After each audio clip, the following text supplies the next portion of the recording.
Spotlight on Florida is on the air right now on Spotlight on Florida. In our headlines, we're going to talk about spring break. We'll tell you what's going on around the Sunshine State.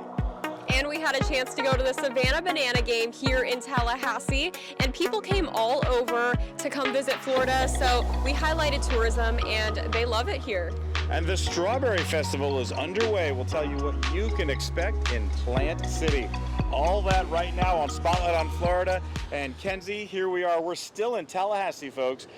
The capital of Florida. We are here. We're going to go throughout the rest of the legislative session here in Tallahassee because what's happening at the Capitol is important to the people of tourism. Absolutely. It impacts all of Florida. We've listened to a lot of bills that involve tourism directly, and there's been a lot of fun events happening in Tallahassee like the Savannah Banana Game, so it's been a fun time over here. And be sure you stick with Spotlight on Florida because over the next couple of weeks, we're going to try to get you some interviews over at the Capitol. And there's issues, a lot of issues that are concerning to tourism and could have an impact on the tourism industry.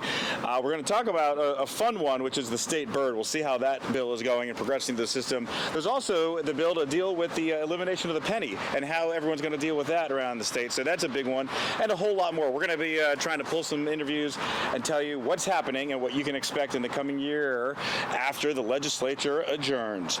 But that's later. Right now, we've got a lot of stuff happening around the state, and one of the big things is spring break. It's March, and spring break is so close. Oh yeah, it's picking up. We already see the crowds coming in. Travel is crazy, so as we know, that's huge for tourism, and we're going to take a look at our headlines. Florida is once again a top pick for spring breakers.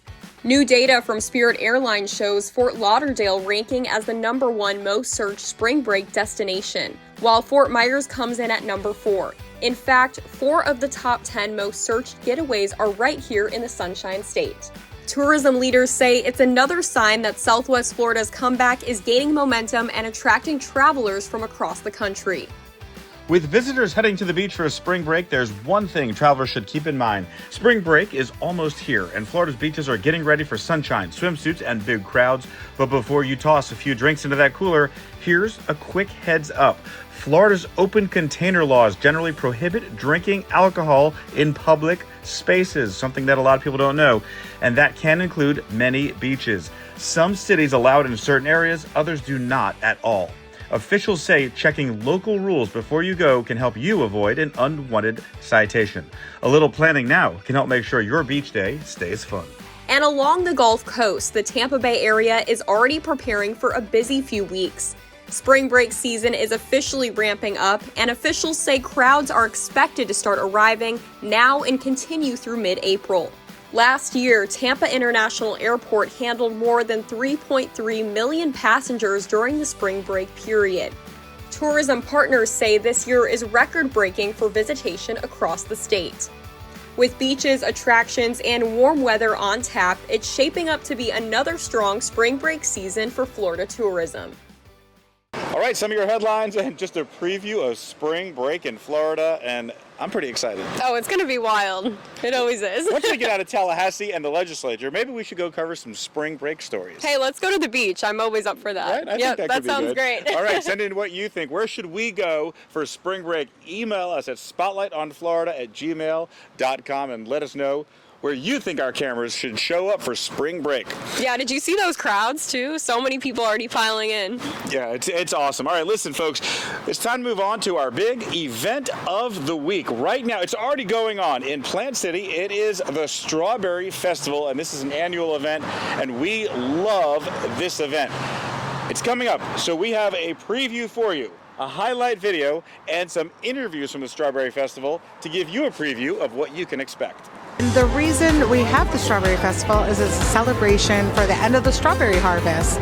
This has been a decades-long tradition with many agriculture events, many concerts, a lot of food vendors, a very enticing midway, and very, very interesting strawberry-centric recipes. Savory, sweet, delicious, something for everybody here.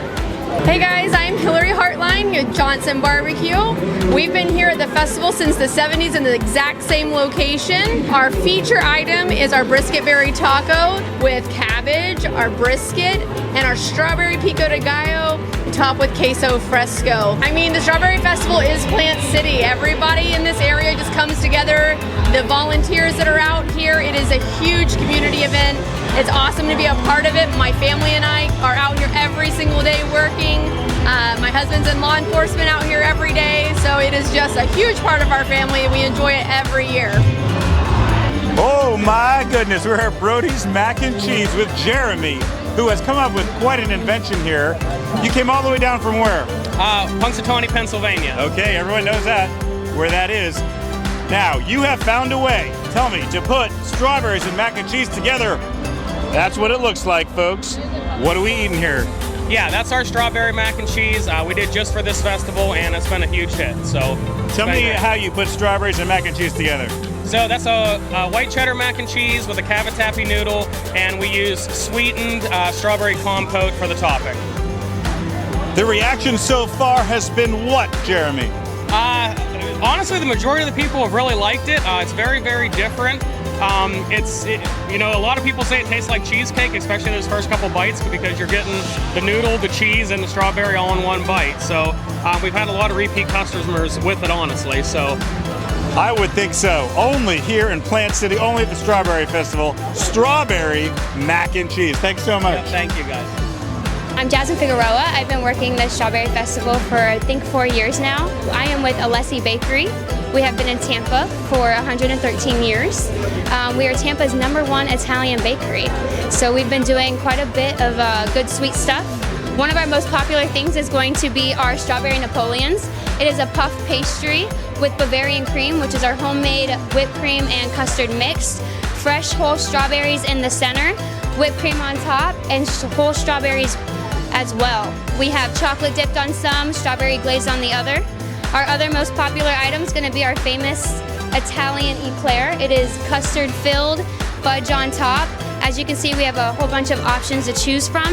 You can go the traditional route, or you can go with the strawberry glaze with whipped cream, strawberries with chocolate, anything you prefer. I think the Strawberry Festival is definitely more busier than the fair that we have here, because with strawberries you have endless ideas to choose from. I mean, you could see the cakes, the eclairs, the parfaits that we do, which is our homemade shortcake, our fresh strawberries, and then our homemade custard with whipped cream on top as well. So I think the idea behind it is that there are just endless possibilities that you can create with strawberries. Yes, thank you so much for having me, and I hope to see a whole bunch of you out here as well. There's so much to do, so much to eat, and so many things for families, friends, and relationships. Hope to see you out. And earlier this week, the Savannah Bananas came to Tallahassee. It was a blast. Like we said, people from around the world that we met came to this game just to come to Florida. So it brought in so much tourism, and we had a blast. Yeah, one of the benefits of being here with the legislature, there's events going on, and it was a packed weekend last weekend in Tallahassee here. So much going on, and it was a big tourism weekend, and I'm so glad we were here for it.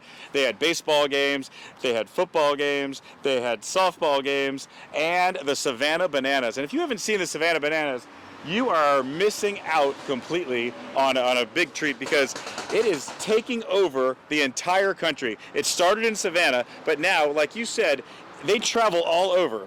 And yes, people from around the country we talked to at this event also, and they came in from around the world, because this was opening day of their season of, they call Banana Ball, opening day here in Tallahassee, and that's what they did. And it was amazing because it kicked off right here in Florida, so that was major for tourism. We saw that it benefited so many businesses, and it was such a fun event. So many people came. Tickets were sold out that whole entire weekend. Yeah, so for our interview segment, our big interview of the week, we're going to talk to the owner and founder of Banana Ball. But first, take a look at this highlight video and then some interviews. I'm Elijah. I'm so excited. I'm Erin, and I'm so excited. I'm Sarah, and I'm so excited. I'm Sal Jacobo, Arkansas boy, with the Loco Beach Coconuts, and I'm so pumped to be here in Tallahassee. I've heard a lot of great things about Florida State. This campus is unbelievable, and I cannot wait to play in the beautiful Dick Howser Stadium.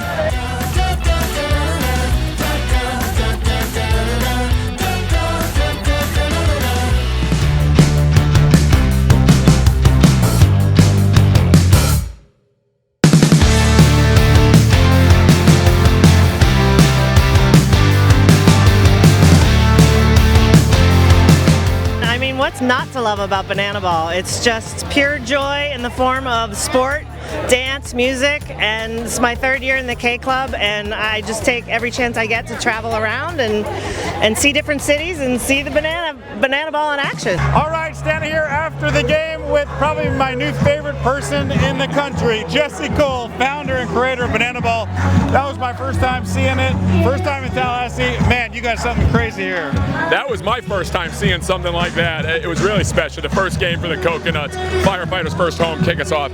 I mean, the amount of action and excitement and trick plays and come from behind, the speed and passion of Banana Ball is crazy. And for us to be there on the first night of the tour, I can't imagine what's next. It is amazing. I enjoyed it so much. Tell me why Tallahassee? This is where we're kicking off the whole season, baby. Well, things happen for a reason, and we're fortunate. Great opportunity to be here at Florida State. Great atmosphere, electric, and great baseball program, great football program. But do it right here. What else could you ask for? I got to tell you, yeah. I mean, you created this whole league, and it just seems to take people by. Everyone loves what they're seeing here. It's sold out here in minutes. What's it all about? It's all about the fans. It'll always be about the fans. And if you create something that the fans love, they come back and support you. And so we obsess over every detail, at every moment, of everything that happens in the crowd, on the field, to make it special. And when you do that, you get an amazing experience like this. And I'm just so proud of the guys and the cast and everyone that's a part of this. I mean, the players showed up. This is February. We just started, and they are bringing it. The energy from our teams, the new guys, it's unbelievable. It's like they just won the World Series, and I love that, because that you play with that passion, it's contagious. It spreads to everyone, and that's why we're all fired up here on day one. You did it, and I'm fired up too that you were here. Thanks so much, and we hope you come back to Florida and do some more. Thank you, appreciate it. All right, thanks, Jesse. That guy is amazing. He's got so much energy. If the Savannah Bananas, if Banana Ball is coming to your area, make sure you incorporate it somehow into either your plans or your promotions or whatever, because it is a phenomena that is taking over the country and everybody loves it. So watch out for it, and if it's coming to your area, make sure you look for it. Well, it's been a great week on Spotlight on Florida, and now you're up to date with all the fun things happening with tourism and events across Florida. All right, be sure you stay tuned in to Spotlight on Florida. Again, we have another week or so of the legislative session, and then we got so many great things planned moving forward through March and the big summer months. So stay with Spotlight on Florida, and we will see you next week.